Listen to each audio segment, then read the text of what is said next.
En nuestra sección La Vía Sostenible con Vía Ágora, os contamos la transformación de la vivienda del futuro enfocada en una construcción sostenible como pilar principal.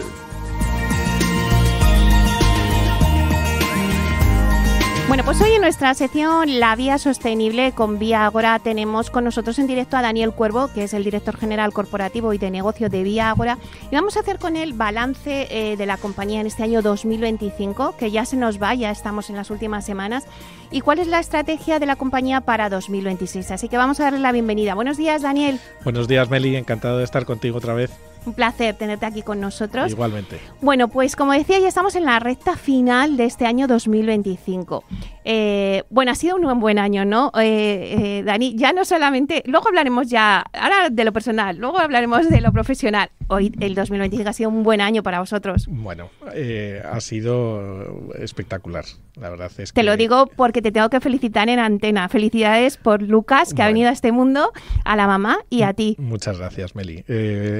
Bueno, la verdad es que llevábamos tiempo buscando tener un niño y, oye, y afortunadamente ha llegado el momento, ha salido todo fenomenal, tanto el bebé como mi mujer están estupendamente y estamos disfrutando esta etapa.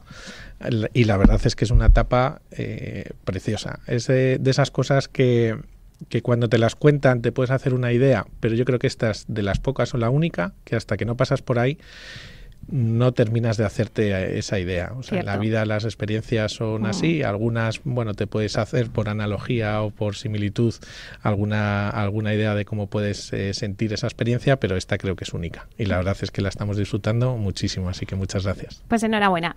Bueno, y si te parece, vamos a hacer balance ya de lo que ha supuesto el 2025 para la compañía. Vamos a hacer una panorámica de todo el año, Dani, y vamos a ver esa foto que nos puedes hacer. Pues un año intenso, un año de retos cumplidos, un año donde la compañía yo creo que se ha posicionado ya con un nivel de entregas importante dentro de las 10 primeras compañías a nivel nacional, un año donde hemos cogido velocidad crucero, un año donde ya los proyectos se han terminado y son una realidad. Y como te digo, insisto, un año de retos cumplidos y por lo tanto un año muy satisfactorio, ¿no? Nosotros hemos entregado 1.145 viviendas este año. Empezamos en febrero con 234 viviendas Build to Rent para un fondo en Valdebebas.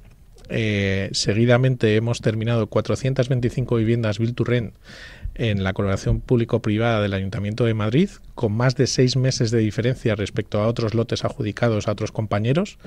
Por lo tanto, también siendo, yo creo que muy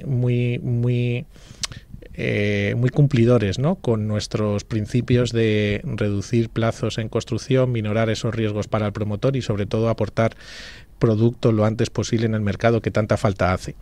Hemos entregado en Build to Sell en Antonio López en Madrid 101 viviendas y hemos entregado 278 viviendas protegidas en Sevilla, en concreto en el municipio de Dos Hermanas, en el famoso ámbito de entre núcleos que puede ser pues el Cañaveral o el Valdebebas de la provincia de Sevilla. Por lo tanto, es un año muy bueno, un año donde estamos aportando al mercado vivienda libre y vivienda protegida tanto en alquiler como en venta. Por lo tanto, podemos afirmar que seguimos cumpliendo con ese reto que tenemos como compañía de contribuir a aumentar la oferta de vivienda asequible en un sentido o en el otro en el mercado, ¿no?, que tanta falta hace. Adicionalmente, hemos terminado 107 viviendas en Navalcarnero dentro de la colaboración público-privada del Plan Vive 3 en un tiempo récord, en 16 meses de plazo de ejecución de obra. Esto creo que también es uno de los hitos a destacar. Aquí hemos utilizado sistemas industrializados de nuestras fachadas y baños, adicionalmente unos forjados de prelosas de hormigón y en otro de los edificios con forjados de madera de CLT, con pilares también metálicos. Hemos intentado huir de todo lo que son las soluciones constructivas húmedas y por lo tanto actuar en seco, que nos permite reducir mucho ese plazo. El nivel, para que te hagas una idea de industrialización de esta promoción, según el el rating del clúster de la edificación, que tiene definidos unos niveles de industrialización, es 4. Yo creo que hay pocas o casi ninguna promoción en este nivel en este momento en el mercado, y eso quiere decir que nuestro presupuesto de obra entre un 25 y un 35% tiene sistemas industrializados, y se mide de esa manera. Por lo tanto, es uno de los hitos y uno de los retos cumplidos que teníamos a nivel a principios del ejercicio, y lo hemos llevado a cabo. Uh-huh. Bueno, y además, este año habéis consolidado vuestro negocio Build to Rent. ¿Qué importancia tiene en Vía Ágora y en el sector inmobiliario en general? Hubo un tiempo que se hablaba mucho del Build to Rent, pero ahora mismo, ¿en qué punto estamos con el Build to Rent? Pues mira, para nosotros ha representado el 70% del total de las viviendas que comentábamos al principio. Por lo tanto, está pesando mucho en ese sentido. El Build to Rent, hay que hacer varios matices, ¿no? El Build to Rent asequible, el Build to Rent libre, el que es también con una colaboración público-privada, el que es solamente iniciativa privada. Hay diferentes matices en lo que respecta al Build to Rent.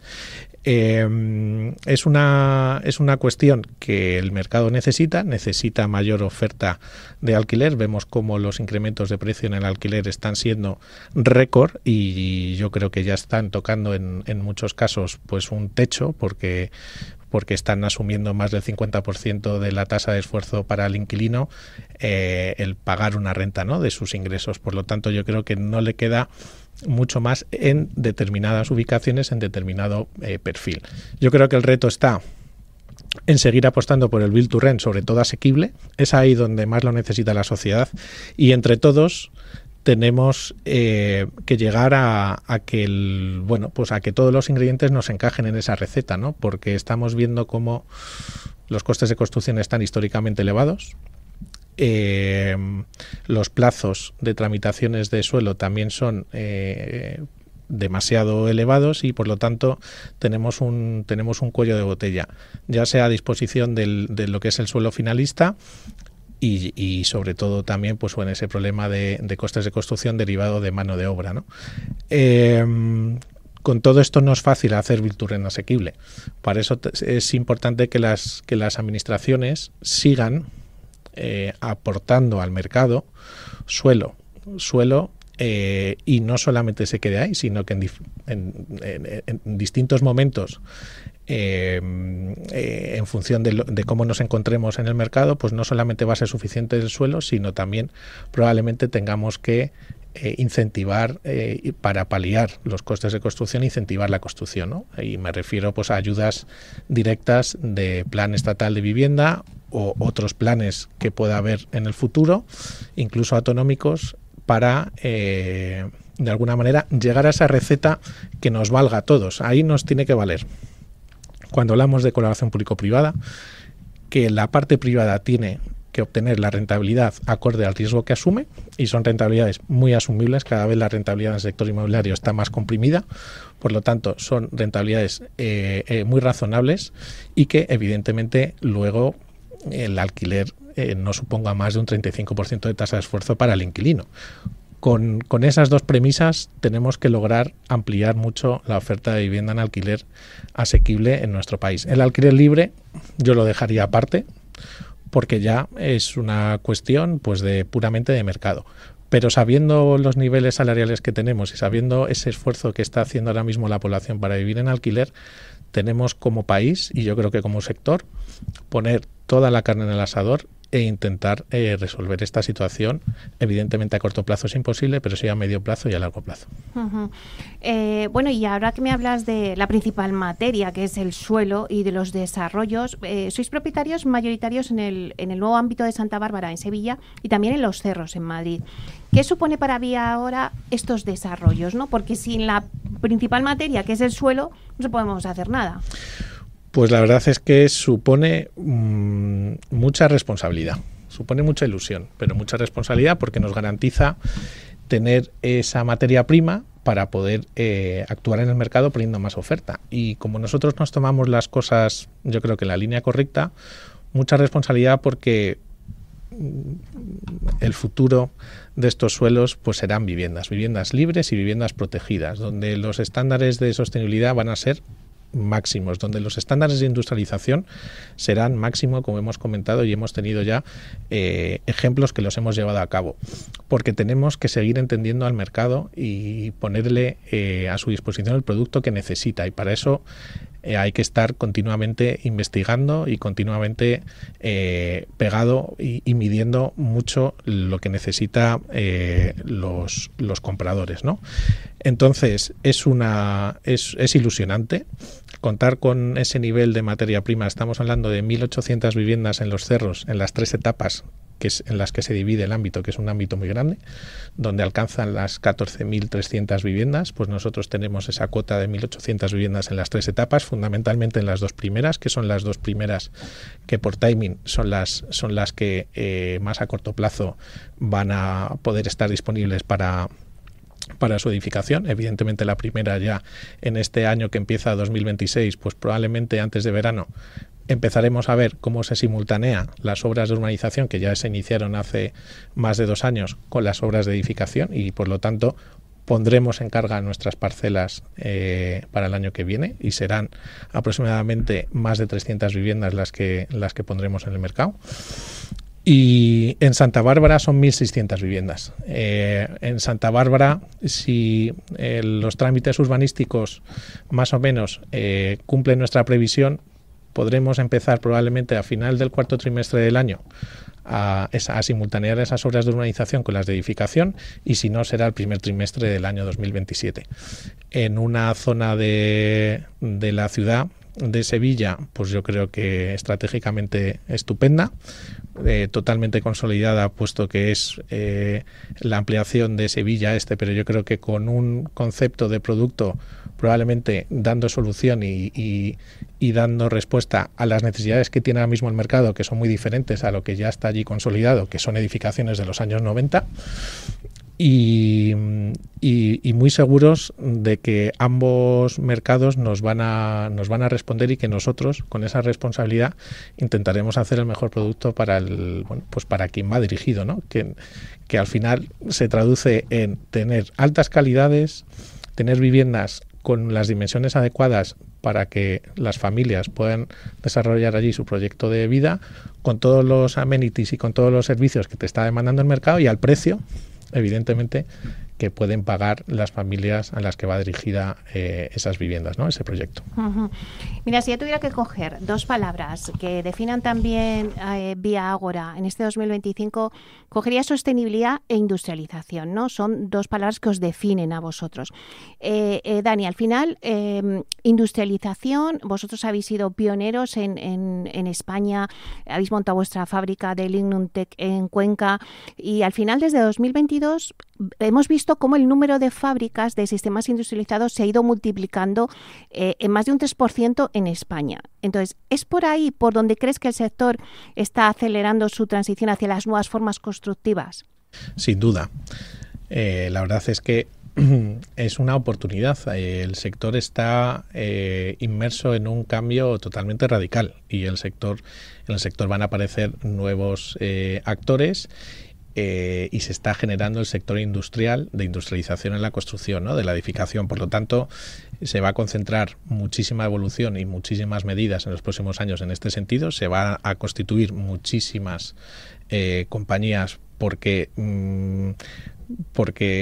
es que no queda otra opción, no hay otra alternativa. La otra alternativa, ¿cuál es? Seguir haciendo las viviendas de la forma tradicional. Sabemos que eso no es viable, sabemos que ni por coste ni por plazo es lo que necesita el mercado, y por lo tanto no hay otra alternativa que subirse al carro de la industrialización. Hemos visto esas cifras que comentabas al principio, cómo está evolucionando y se va incrementando, pero estamos en el nacimiento. Yo creo que ya se ha iniciado ese inicio, pero sí estamos en la fase de crecimiento, ¿no? Y pasarán unos cuantos años donde estemos en una fase de estabilización de lo que es una industria nueva, una industria que da soluciones a lo que el mercado necesita, y que nos va a permitir contar pues con un producto muchísimo muchísimo mejor en cuanto a calidad, en cuanto a reducción de aspectos de postventa y de atención al cliente.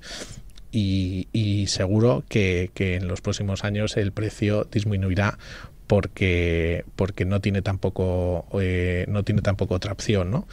Esto es una cuestión es intenso en capital, por lo tanto requiere de un esfuerzo importante por parte de las empresas que quieren dar ese salto. Y creo que el mercado está muy necesitado de estas iniciativas y por lo tanto cualquiera que quiera subirse a ese carro, yo creo que tiene garantizado por delante unos cuantos años bastante interesantes, ¿no? En cuanto a negocio. Todo esto no es fácil, todo esto se tiene que crear una industria casi desde cero, pues tiene sus dificultades, pero creo que la oportunidad es tan grande que no va a haber alternativa. Uh-huh. Bueno, pues ¿qué previsiones tenéis para 2026? ¿Dónde vais a poner el foco en Vía Ágora? Pues mira, 2026, hablando antes del Build to Rent, ¿no? de la consolidación del Build to Rent, es importante mencionar esto porque en el 2026 terminaremos casi 500 viviendas en Valdebebas de Build to Rent, en concreto 456 viviendas, donde fuimos pioneros de aplicar la Ley 3/2024 en la Comunidad de Madrid, donde se posibilitaba un cambio de uso de suelo terciario oficinas a vivienda protegida de alquiler. Bien, pues nosotros el año 2026 terminaremos estas 456 viviendas, por lo tanto podremos decir que seremos los primeros en poner ese nivel de viviendas en el mercado de la Comunidad de Madrid, en concreto el municipio de Madrid, para familias y que cumplan esa tasa de esfuerzo que hablábamos antes. Por lo tanto, seguimos siendo muy consecuentes con nuestros principios, ¿no? Y con nuestros mensajes.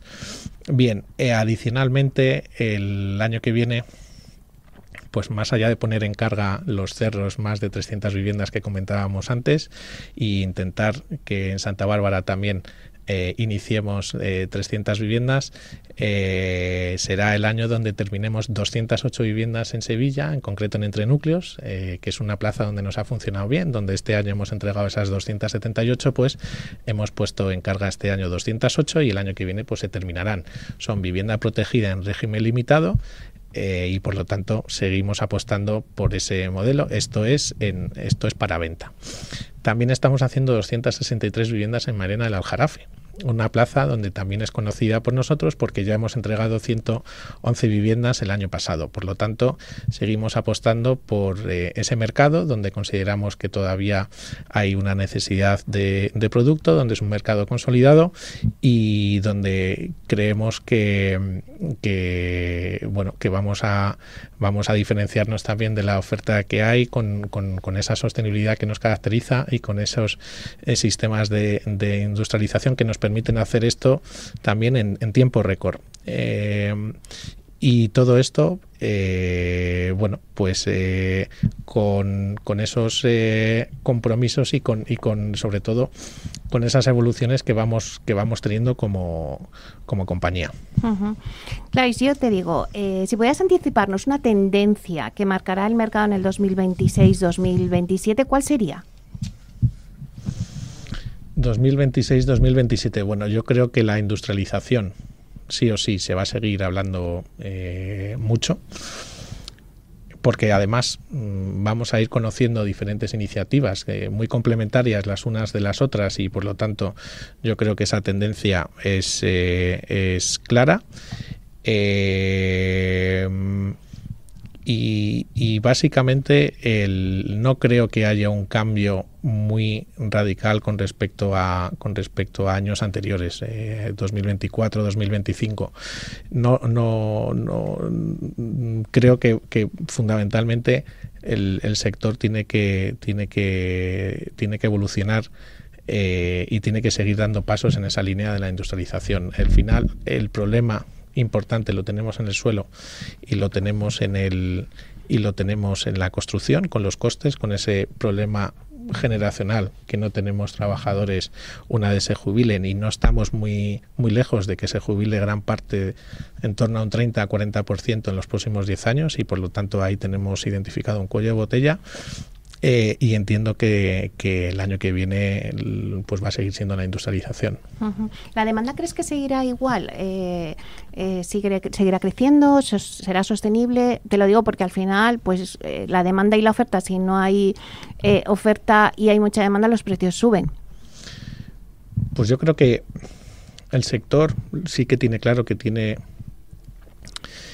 está tan descompensado el mercado de la oferta y la demanda que sí que tenemos claro que en los próximos años la demanda va a acompañar. Ahora, la gran pregunta, tienes que saber dónde y sobre todo tienes que tener en cuenta hasta qué punto puede pagar la demanda una vivienda, ¿no? Con estos problemas de precio, de suelo, de construcción, etcétera, etcétera. Yo creo que está descontado que la demanda está muy fuerte por ese gap que hay de producción y de creación de hogares, más allá de pues esa recepción de gente de fuera que en neto supera las 600.000 personas al año en toda España, y luego ese nivel de producción que tenemos un nivel de producción de las últimas cifras que he podido ver esta semana son de 127.000 visados inicios de obra y de terminaciones de obra de unas 90 y tantas mil viviendas. Y hay una cuestión ahí interesante, Meli, y es que no toda producción que hacemos, siempre ponemos este ejemplo, estamos infraproduciendo vivienda, estamos haciendo 127.000 versus 250.000, 300.000 viviendas o hogares que se crean. No toda vivienda que hacemos es para primera vivienda, como tú bien sabes. Hay mucha vivienda que se hace en torno a un 15%, por lo menos, para segunda residencia. Y luego hay otra parte, hay otro bocado que hay que darle a esa cifra de inversores que no van a utilizar esa vivienda para vivir, sino van a utilizarla pues para ponerla, que está bienvenido, probablemente en el mercado del alquiler, ¿no? Pero ellos no van a vivir ahí. Por lo tanto, se reduce mucho y hay un déficit acumulado muy importante en los años anteriores. La robustez de la demanda para mí es clara en los próximos años. Otra cosa es que sea sostenible el precio que seamos capaces de ofrecerle a esa demanda, ¿no? Es por ahí donde entran nuestras pues nuestras debilidades, ¿no? Es ahí donde nosotros tenemos que, como sector, por eso dar esos pasos, evolucionar, ir a materiales que nos supongan una reducción de precio y evidentemente de plazo. Uh-huh. Bueno, y en cuanto a innovación, Dani, ¿qué innovación o cambio te gustaría ver implementado en el sector en los próximos años? Bueno, varios, pero hay uno que creo que sería un paso adelante, y es la mejora en la digitalización de los procesos urbanísticos, que ya hay alguna iniciativa, por ejemplo la del clúster de edificación que comentábamos antes. Hay un grupo de trabajo donde estamos también trabajando con diferentes ayuntamientos, sobre todo también el Ayuntamiento de Madrid, donde estamos trabajando en esa línea y donde a través de la inteligencia artificial recortemos ese plazo que teníamos de objetivo para llegar a digitalizar parte de ese proceso. Y creo que esto tenemos una gran oportunidad con la nueva ley del suelo de la Comunidad de Madrid que pretende tramitar el año que viene, y donde yo creo que puede ser la pieza clave, la pieza fundamental para luego permitir a los ayuntamientos, incluso otras comunidades autónomas, que puedan cogerla de ejemplo de lo que se tiene que hacer. Hoy en día tenemos muchísima información. Vemos como ya hay soluciones que nos facilitan mucho la vida, nos permiten anticiparnos en la toma de decisiones, nos permiten agilizar mucho los inicios de obra, y cuando tienes una situación como la que vivimos desde hace varios años, que es perfecta para aumentar la producción, pues vamos a conseguirlo, ¿no? Vamos a ver si somos capaces de mejorar con digitalización todos esos trámites, porque creo que es que no hay otro camino, y hoy en día sí que tenemos la tecnología a nuestra disposición. No es pedirle algo en el cual pues estemos pidiendo algo que sea costoso, que sea complejo. Oye, ya estamos todos desde el móvil utilizando diferentes soluciones de inteligencia artificial. Pues pues vamos a ponerla a trabajar, ¿no?, en nuestro sector. Y yo creo que la administración cada vez es más sensible con esto, ¿no?, y ya lo sabe. Y afortunadamente pues estamos dando pasos en ese sentido. Uh-huh. Bueno, pues esta es nuestra carta a los Reyes Magos, ¿verdad, Dani? De cara al próximo año 2026. Muchísimas gracias por estar aquí con nosotros. Daniel Cuervo, director general corporativo y de negocio de Vía Ágora. Un placer siempre. Felices Navidades y disfruta de ese niño. Igualmente, Meli, muchísimas gracias y también feliz Navidad para ti y todo tu equipo. Hasta pronto. Nos vemos.